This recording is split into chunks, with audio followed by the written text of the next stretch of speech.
Guys welcome back to my new blog. তো আজকে হচ্ছে আমরা যাচ্ছি পুজোর শপিং করতে, তো সেটাই তোমার সাথে শেয়ার করব। তো চলো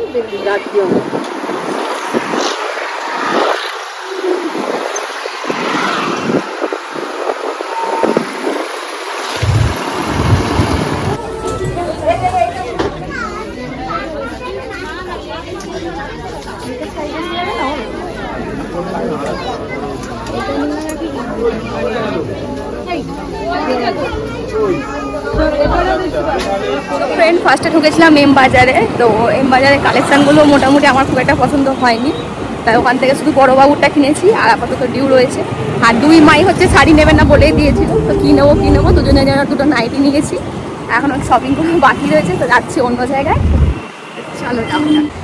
রিলায়েন্স এডিটরে গেছি, তো আমার বর বললো একটা ইয়ারবাড কিনবে, সেই জন্য। তো দেখো আমাদের কেনা কমপ্লিট হয়ে গেছে। আর আমার বর বললো যে ওখানকার সার্ভিসের লোকদের যে এটা আমাদেরকে আনবক্সিং করে দেখিয়ে দিতে একবারে সঙ্গে সঙ্গে। তো সেটাই করছে, দেখো আনবক্সিং করে আমরা চেকিং করে নেবো ভালো করে যে ঠিকঠাক সব রয়েছে কিনা, কারণ কেনার আগে ওরা আনবক্সিং করবে না। তো দেখো এদিকে চেক করে নিচ্ছি সাউন্ড কোয়ালিটি কেমন কী রয়েছে না রয়েছে। তারপর আমরা বাজার কলকাতা চলে এলাম। এখানে হচ্ছে ছোটো বাবুর জন্য জামা দেখছি আমি। দেখো কোনটা পছন্দ করবো শেষমেশ হচ্ছে এটা পছন্দ করেছি। আর এখানে আমি দাঁড়িয়ে রয়েছি, আমার বড় হচ্ছে একটা টি শার্ট কিনেছে, সেটা হচ্ছে ট্রায়াল দিতে গেছে। আমাদের কেনাকাটি কিন্তু অলমোস্ট ডান হয়ে গেছে, তো কেনাকাটি কমপ্লিট। এদিকে হচ্ছে বাইরে বৃষ্টি পড়ছে, তাই আমি ওয়েটিং করছি। রেইনকোট নিয়ে নিই আর বৃষ্টি কী করবো, দাঁড়িয়ে আছি। তো শেষমেশ বাড়ি এসে মুড়ি খেতে হচ্ছে, বাইরে কিন্তু কোনো টিফিন করতে পারিনি। আজকে ভিডিও এখানে শেষ করছি। Tata, thank you for